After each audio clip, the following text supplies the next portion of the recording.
So you mentioned dissection there for a second, and that was one of the things that when we asked the fans to chime in, that they wanted that to be brought up if there was anything that you remember from that process, or really anything. Or the entertaining, guys, I any guess. stories or so anything much. cool. Yeah. Well, I guess have at it at your finest memory then. Well, I would say that the whole recording of Somberlain was kind of cool because it's like one of those things that it just kind of happened the way you wish everything would happen. It was very organic, and it wasn't really.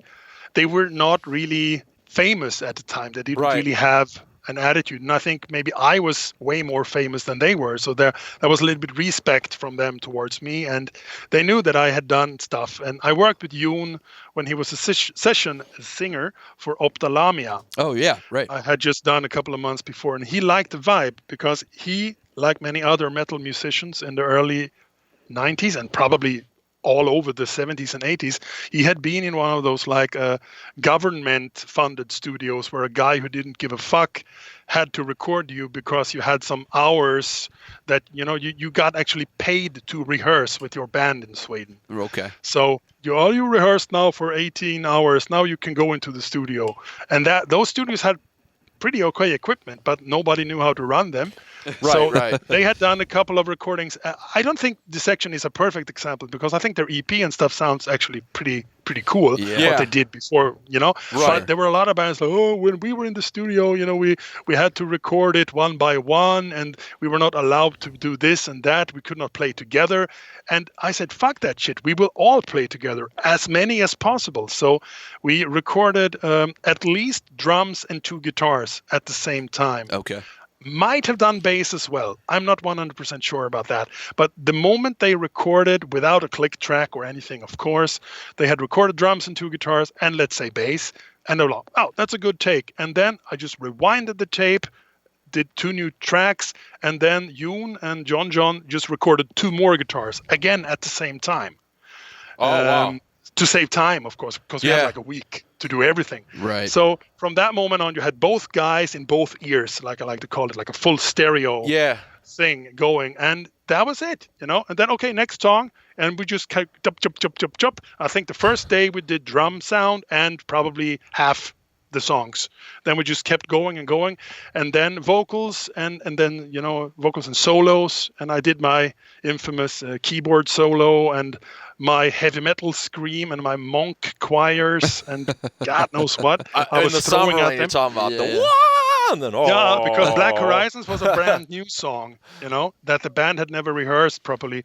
I remember Yoon saying something about writing it in his head on the bus on the way to the studio. But I don't know if maybe he was just putting together the final arrangement. It was one of those like, hey guys, I have one more song. And they were like, oh, I thought we were done, But the moment they started playing it and he was teaching it to guys, it's like, this is good shit, Yeah. And that's the song that I like the most. That one and the title track. I'm sorry, what song was that? Black Horizons, the opening song. Oh, okay. So it went from being a song they had never heard to being the opening track on their first album. Nice. And with that weird backwards intro, and you just slamming into that kind of really like it was showing more what would come on Storms of the Lightsbane. There were this kind of really slow black metal beat. Yeah. While the other stuff had more of that kind of traditional, but that one had more of that kind of, we want to play really fast, but we don't really know how, Yeah, right. But that was so good. And because the track was new, I felt, maybe we could do this and that because there is we didn't have that on the demo, Right. We don't do that live. So I would just go on, why won't we add harmonies here and I can do my whoa and choirs, all weird kinds of shit. And that was so cool because I was actually doing a bit of producing, at least, Right. getting me on the track. Yeah. And all the other songs were already fleshed out and they were just like, let's keep them the way they were on demos or the promos or whatever.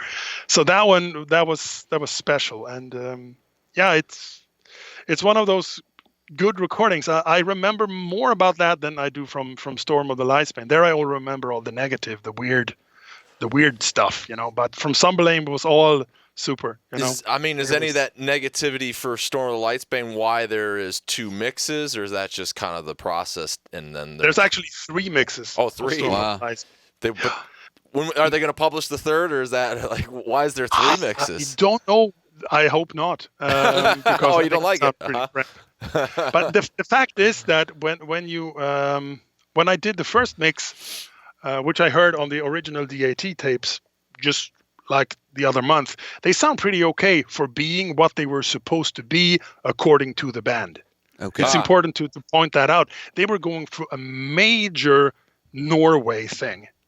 Everything needed to be necro. It needed to be a mix of Peace of Mind and some Englagård and some Landberg and some Mayhem rehearsal tape. Right. You know, it was so like I had to fight for the little sonics that I could get in there. No, it needs to be sharper. It needs to be more evil. You know, like, okay, you know, because I love Dissection, Somberlain Dissection. Yeah. You know, I thought they were going to expand on that, you know, and maybe even take things a little bit more away from this whole black metal thing that was becoming trendy. You know, right. And I don't like it when I feel that I have a band here. They invented a genre. They're just going to skip that and join in on another train, which is already in its second generation. I don't get that. Yeah. But they were so sucked into that whole Norway scene where everyone was so much more evil, you know, than the Swedish guys. Yeah. So I just, okay, but they also changed a little bit because they got some, you know, recognition with the Somberlain and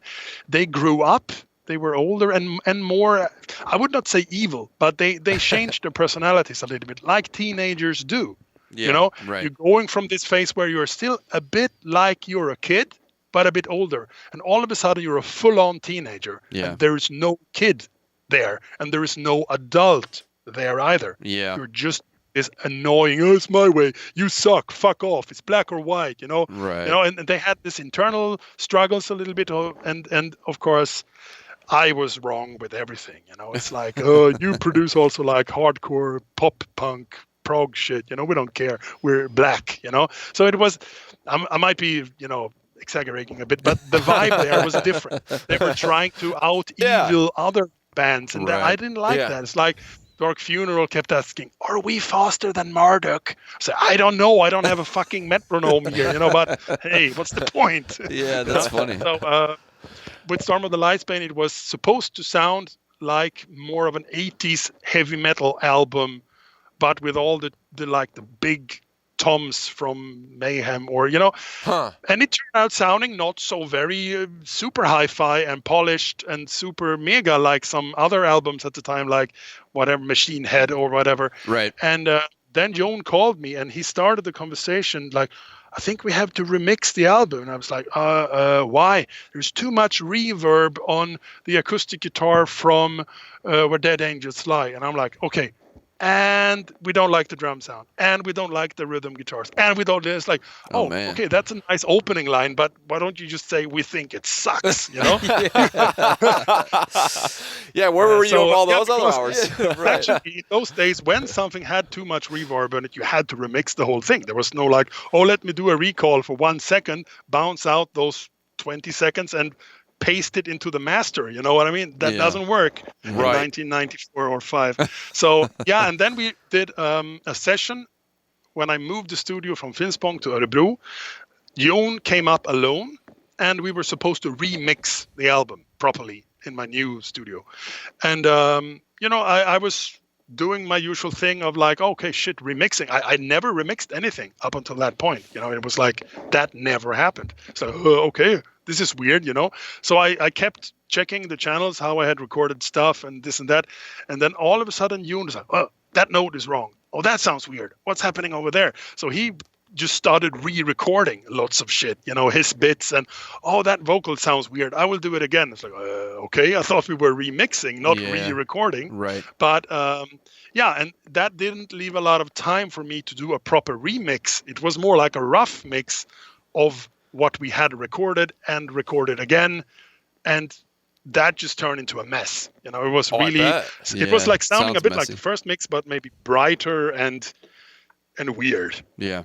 So again, they called, no, Nuclear Blast don't like it. They think it sucks. It should sound a little bit more like Slaughter of the Soul. And I was like, what? Jeez. Seriously?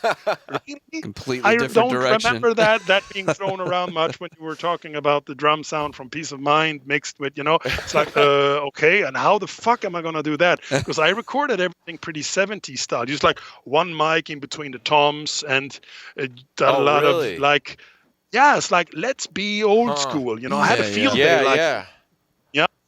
And how am I going to get that separated, like, modern drum sound now then? So we had to do all the tricks I knew how to separate shit. And, I invented a lot of high-tech weirdness that I still use to this very day.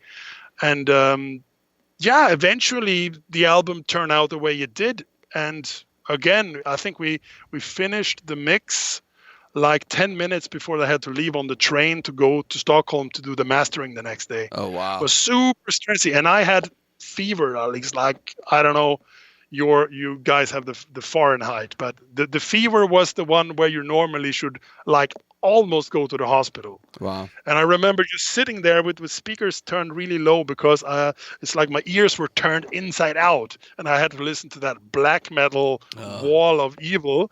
And I remember just sweat dripping all over the console. I was like, oh, is this good enough, guys? It's like, I don't know. Okay, well. And then all of a sudden, the news were in that, it sounds great. The album came out and everyone loved it. I was like, cool, third time's a charm. It worked because I had no idea. Wow. I was just waiting for Nuclear Blast to say, no, it doesn't sound any good, Yeah. Because they were super picky at the time, which to their right, it's a fucking product and they put a lot of stuff on it and they brought Dissection over from No Fashion. And I know they made Dismember remix shit in Sunlight too. It was not just me, Oh, wow.